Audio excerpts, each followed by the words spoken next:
Well, I wish they'd have stopped that one with 10 minutes to go in the game. Would have made me feel a lot better. I told the team, I said, I'm going to tell the media the same thing I told them was, it's a shame the way we played up until 9 minutes to go in the fourth quarter and then played, basically the wheels came off with 9 minutes left. Had turnovers, which cost touchdowns, and gave up 3 big plays. When you look at it, we held them to 3 and 9 of third downs. We were 6 of 17, which is not great, but not bad.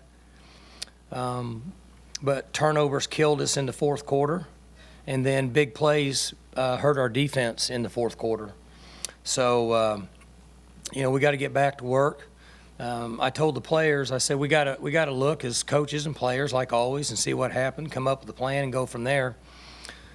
But it's similar to what happened at Tech. When you turn the ball over in key situations like that and give them a touchdown on a turnover, and then we gave up big plays. We really hadn't given up many big plays prior to what happened in the middle of the third quarter and then the fourth quarter. So it's just hard for us to overcome that. They ran 54 plays. We ran 86 plays. So they big played us. And then we had 4 15-yard penalties. Had 2 pass interferences on one drive. One of them was third down and 12, which hurt us.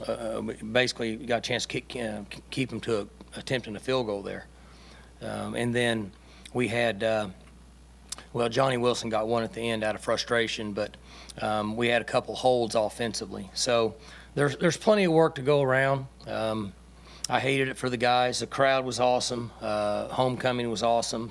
I wish we would have played better in the fourth quarter for the fans, but anyway, we'll keep moving and get ready to come back tomorrow and get it corrected and get ready for Iowa State. The offensive line held Baylor's defense to only 3 tackles for loss and 0 QB hits. What did you think of their performance? Say it again now. The offensive line held Baylor's defense to 3 tackles for loss and 0 QB hits. What did you think of their performance? Our offensive line? Yeah. I think we played okay. That's the most difficult position for me to give you an opinion on without watching tape, because I can't see them from the sideline. So I thought we played okay. Those guys had played pretty good. Nobody had really moved the ball on them and scored on them very much. So I thought they played okay, but I would be able to give you a better assessment after I watched the tape. Mike, what's the level of frustration when you talk about, like, with your defense doing pretty well on third down, but then the big plays? I mean, there's that evidence that you've got some talent, a team that can do some good things, but then those moments that are bad are really bad. Yeah, I think it's, again, without watching, I think in this game, I think it's probably 50%. They had a couple good play calls. They caught us in a couple coverages that were good versus what we were in. And then we let ourselves down a couple times. And what you're saying is exactly right. There's times that we're playing good. We're just not consistent over a period of time. That's where we have to improve. The good news is that they show signs of being able to do it.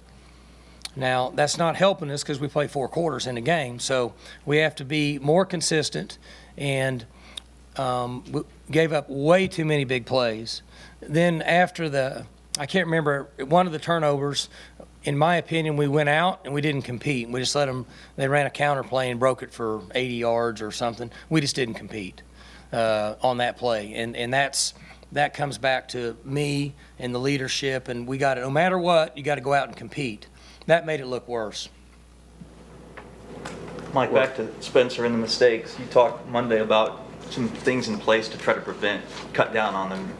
How obviously did go great because he had 3 more. So what did you try to do to limit that, and what did he not do to take better care?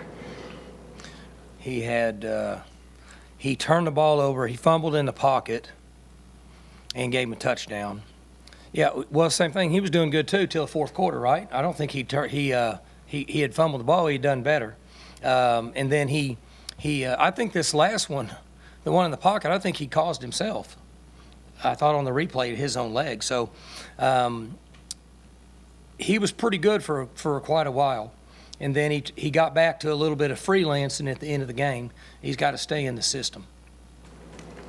The end zone interception there toward the end of the half, that was, Oh, yeah. you got to put the ball. He underthrew the ball. Right, you can't do that on that kind of a throw, obviously. Well, yes, that's the goal. Yeah, you don't ever want to do that. He's got to drop the ball back. The first one he threw was perfect, and he underthrew that one about 5 yards.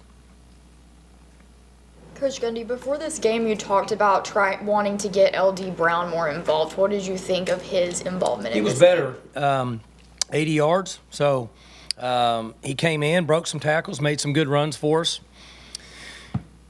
Chew still had a lot of carries. We he had 32, but he's averaging 5 yards a carry, so it's a good thing. But LD was in there a little bit more and made some yards for us, and we have to continue to do that. I mean, earlier this week you talked about how you wanted to get the ball to some other receivers like McCray. Today, Jelani Woods had 5 receptions. McCray had a touchdown. So what did you think of how Spencer was able to do that? It was better.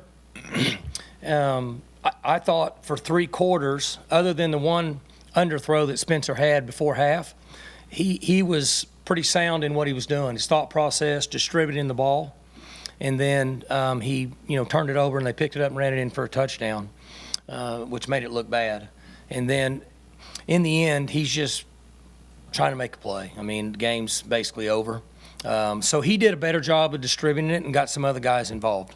And this is, back-to-back games where you talked about the big plays have kind of been an issue for you guys. So, where do you go from here with the defense to kind of eliminate that? Well, we have to look and see what happened. On a couple of them, I think I know what happened, but I don't really want to say because I haven't seen it, but I have a pretty good idea of what happened. And we got hurt on the pass interference calls, and we have to tackle better. The quarterback is a good operator, and he's slippery, but we didn't tackle very good at times. In the first half, we had them pinned up and in bad situations several times, and we missed tackles coming off of him. So we've got to come to balance. We've got to get under control. We've got to wrap and get guys down. And then coverage-wise, we got caught a couple times, I think, in zone coverage and bit on a route and let a guy get in behind us. We definitely got to eliminate those. You talked about after Texas Tech that you felt like your guys were resilient. The young people are resilient.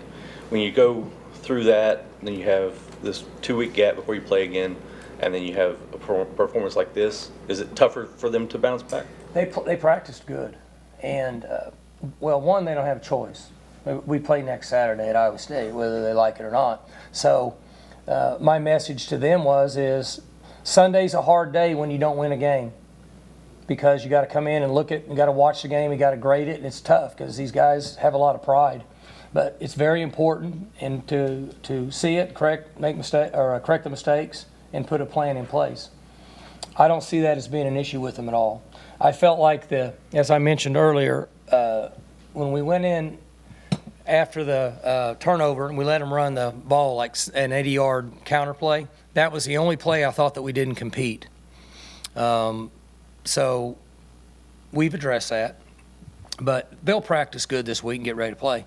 One, because we don't have a choice. It's the way it is, kind of the way life is. But your game plans today on both sides? I thought they were pretty good. We pressured him. We hit him a lot. Should have had him. I don't know how many sacks we got. One of y'all might know. It should have had 7, right? We had him. I mean, we had him and just missed him. First play of the game, we missed him. He's sacked. He's back there sitting 8 yards, and our scheme turned Amon loose, and Amon just missed him. So we potentially had. It's pretty reasonable to say we could have got 7 or 8 sacks. That would have been a heck of a day. So I thought the schemes were good.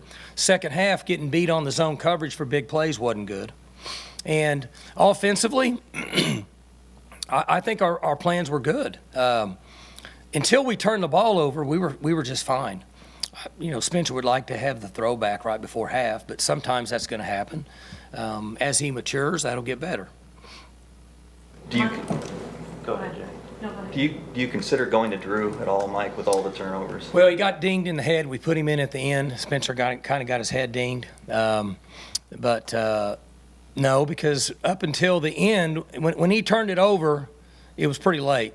Prior to that, he had played pretty good.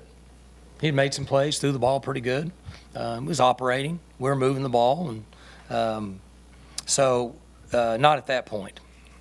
Moving forward though, with all, I mean, that's 8 now in 2 games. That's an awfully high number for a quarterback, and I know you want your guy to take care of the ball. That's not something we've thought about. Okay.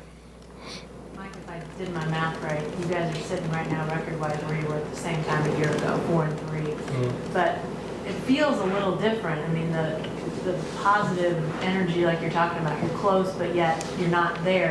How do you get this one turned so there are more wins at the back end of the season than maybe there were a year ago? Well, as I said when I started, I told you the same thing I told the players.